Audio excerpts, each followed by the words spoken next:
Hello and welcome along to another episode of this Newcastle series on FM19 Touch. The challenge continues for one more year and we're coming towards the end of that now, and there could be a perfect ending, but I think Liverpool may destroy it today. The runaway Premier League leaders, 7 points clear with a game in hand, so they can focus on the FA Cup semi-final today that we're luckily playing against them. I say luckily in the sense for the winner, whoever gets through plays Huddersfield in the final, who beat League One Ipswich in the semi-final of the Cup. I don't know how that came about, but it was certainly a brilliant result for them, although we'd have probably preferred to play one of them in the semi and then at least get our guaranteed day out in the final. If we can win this competition, it would be a wonderful ending to a great turnaround. What started as a half-year challenge trying to keep Newcastle up when they were bottom at Christmas, we did that brilliantly, and now this year we've gone on leaps and bounds and are in that top 7 for a Europa League place. We're certainly not going to make the top 4 now, but it's a brilliant season nonetheless, and fighting with Spurs for 6th or 7th place is absolutely brilliant.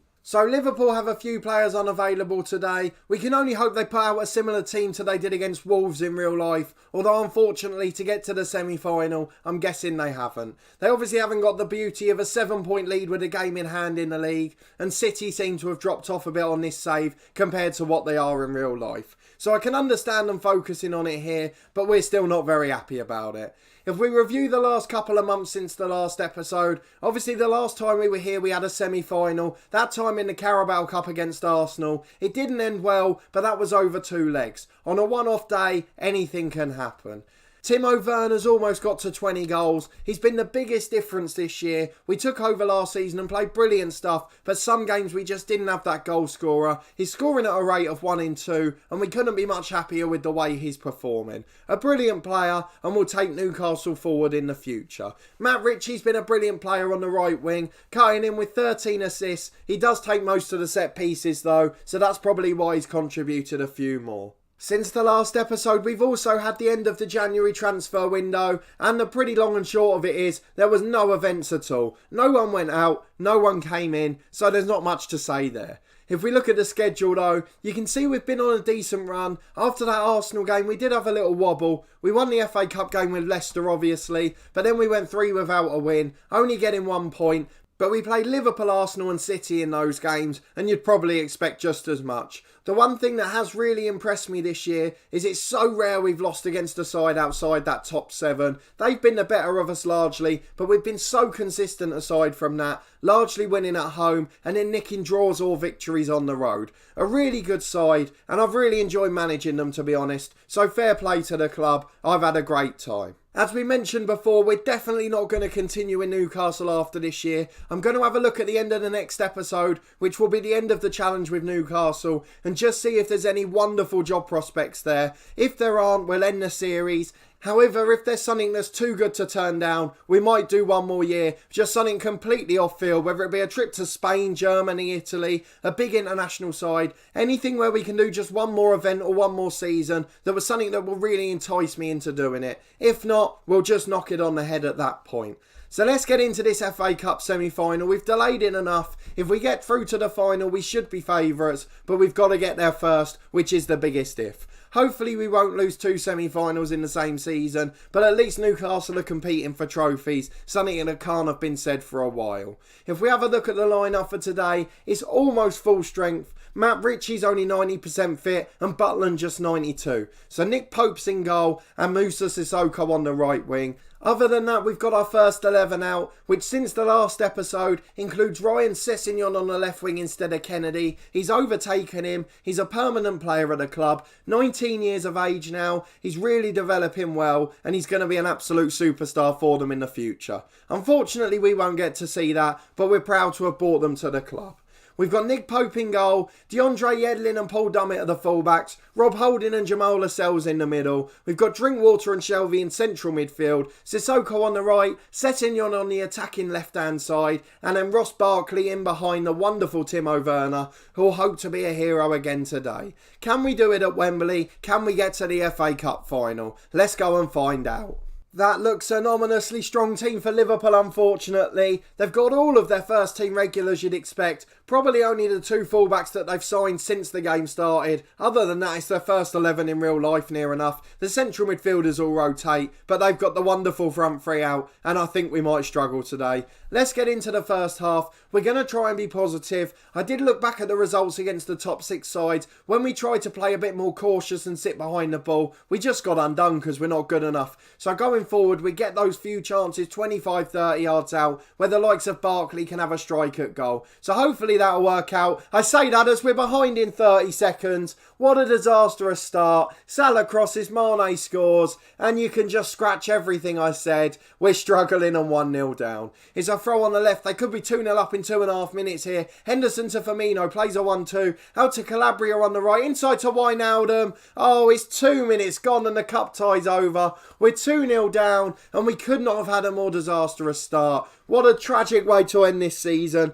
We've got one more episode to come where hopefully we'll have secured qualification for Europe. But we're 3-0 down now. Mo Salah scored, 7 minutes gone. And this is not in keeping with our season. Even when we've lost to the big sides, we've largely been quite good and just lobbed for the odd goal. But this one, we're absolutely tragic. We're falling apart and it's a terrible performance. Let's see if we can get a goal at least. We know the tie's over. You don't often say that with less than 10 minutes gone. And not only that, we're trying not to be embarrassed now. Gomez to the fullback. Yedlin heads away only as far as Keita. Mane's coming forward again. He's into the box. Firmino just wide. If it had been 4 in 10 minutes, we might have had to do a little rage quit just for the first time on this channel.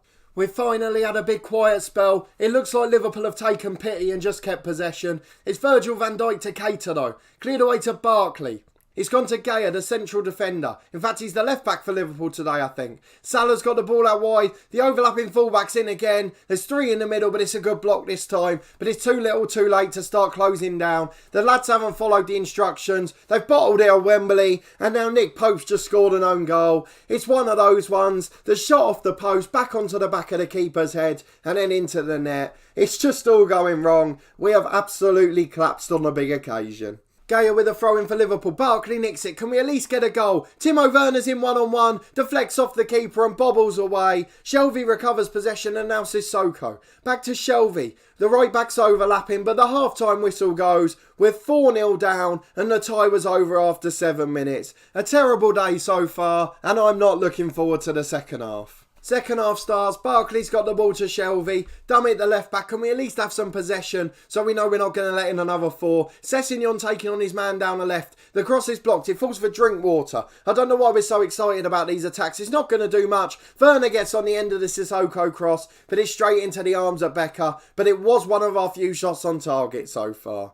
I've just seen Liverpool's bench, as well as our former keeper Dubravka. They've got some brilliant players on there. Rabiot from PSG. They've got a couple of others. Pulisic, who's obviously agreed Chelsea deal in real life. Werner scored a goal. Let's stop that. Sessegnon crosses. Werner heads in. We've got a goal if nothing else. Shelvey delivers. Into Werner. We've scored again. It's back on everyone. They've scored 4.5, so why can't we? 62 minutes gone and we've suddenly got 2 goals back. Let's make some changes and try and chase the game. Sissoko off on the right wing.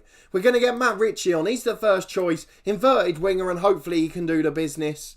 Let's get back into it and see if we can nick another one, because things would get very scary for them then. They got cocky, they took Van Dijk off, and Dejan Lovren's in his normal form, giving away goals for fun. Just 15 minutes left, and we're going to have to do something else. Barkley's knackered, so Perez will come on for him. I'm not sure what else we can really do going forward. There's not many options left that are going to improve the side. We're just going to bring on Isaac Hayden, because Drinkwater's not had a good game, and hopefully he can give us a bit of impetus in the middle. He goes into that box-to-box role, and let's see if it makes a difference. We're going from positive to attacking, and we're just going to go all out to chase the game. They've shored things up by bringing on Pulisic and Rabiot, 2 world-class players by their description. We're going to lose 4-2 as the stoppage time comes to a close, but a good fight back in the second half. We could have felt sorry for ourselves and just crumbled, but we got a couple of goals and at least gave them a bit of a scare. The fans will be disappointed with the start, but Timo Werner proves why he's such a good player. I reckon if we were doing this as a long-term career, within 2 years we'd be competing for the title. We're well on our way up, we've just got 2 or 3 big weaknesses in the side. Liverpool coasted past us in truth. At 4-0 the game was over and we had a brief flurry to get back into it, but after that we didn't cause much trouble. We got a little bit of money for the cup run. Werner impresses as always. Southgate's looking for England players and most of them are for our team, which is brilliant. And then we've got a question from the media. The players worked hard against a better opposition. We're not getting them offside because we want to make sure we're getting the European place for next year. We've come to the schedule so you can see what's left. There's 5 games remaining. We'll obviously come back for the last game of the season against Wolves, do an end of season and end of series review, just to reflect on how good this club's been to us. We've really enjoyed managing here. It's a great place, the North East, and both Newcastle and Sunderland are brilliant clubs. I visited them on the road with Luton in the last year. They're both welcoming places, and we're glad we can put some smiles on Newcastle faces. Let's go and have a look at the competitions. We've got an 8-point gap back to Everton, so hopefully we'll be able to cling on, although Everton are one of the few sides that have given us an absolute whacking this year. You can see it there, they beat us 4-0 in the home game, and we've just got to hope they don't close the gap, as the goal difference is remarkably similar.